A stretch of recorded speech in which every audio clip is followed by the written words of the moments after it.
BRS party 24 సంవత్సరాలు పూర్తి చేసుకొని 25వ సంవత్సరంలో అడుగుపెడుతున్నటువంటి సందర్భంగా బీఆర్ఎస్ పార్టీ రజతోత్సవ సమావేశాలు జరపాలనేటువంటి నిర్ణయం మేరకు ఈ నెల 27వ తారీఖున వరంగల్లో జరిగేటటువంటి ఈ సభను చాలా పెద్ద సంఖ్యలో ప్రజలను ఈ సభలో పాల్గొనే విధంగా చేయాలనే ఉద్దేశంతో ఇప్పటికే అన్ని రకాల ఏర్పాట్లు కూడా బీఆర్ఎస్ పార్టీ చేయడం జరుగుతూ ఉంది. నాకు తెలిసినంత వరకు లక్షలాది మందితో జరిగేటువంటి ఈ సభ నా భూతో నా భవిష్యత్ అన్న విధంగా ఉండబోతా ఉంది. కాబట్టి ఈ సభకు బీఆర్ఎస్ అభిమానులు, అదే విధంగా గతంలో తెలంగాణ రాష్ట్ర సాధన కోసం పాటుపడ్డటువంటి తెలంగాణ ఉద్యమకారులు, అదే విధంగా తెలంగాణ వాదులు, ఈ ప్రభుత్వం చేత అణిచివేయబడుతున్నటువంటి, ఈ ప్రభుత్వం చేత ఇబ్బంది పడుతున్నటువంటి వాళ్ళందరూ కూడా పెద్ద సంఖ్యలో హాజరై ఈ సమావేశాన్ని విజయవంతం చేస్తారని ఆశిస్తా ఉన్నాం. 18 నెలల క్రితం వచ్చినటువంటి కాంగ్రెస్ ప్రభుత్వం, ముఖ్యమంత్రి రేవంత్ రెడ్డి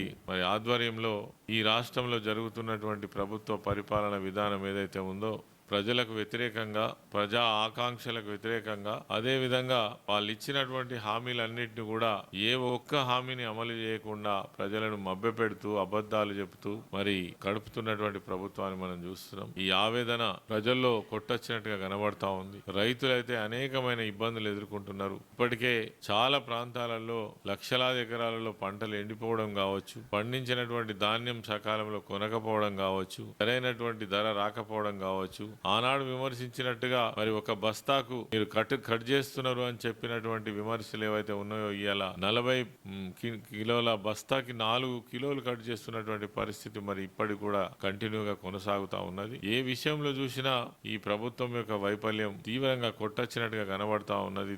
ఈ సమయంలో ఈ రజతోత్సవాల సందర్భంగా వరంగల్లో జరుపుతున్నటువంటి సమావేశం చాలా గొప్పగా జరుగుతున్నటువంటి ఆలోచనతో ప్రజలందరూ కూడా ఉన్నారు. ఇప్పటికే అన్ని గ్రామాల నుంచి డిమాండ్ ఉంది, మేము వస్తామని. ఏమైనప్పటికీ ఎంతమందిని వీలైతే అంతమందిని ఈ సభకు తీసుకుపోవడం కోసం అన్ని రకాల ఏర్పాట్లు మాత్రం చేయడం జరుగుతూ ఉంది. ఈ సభ బ్రహ్మాండంగా సక్సెస్ అవుతుంది.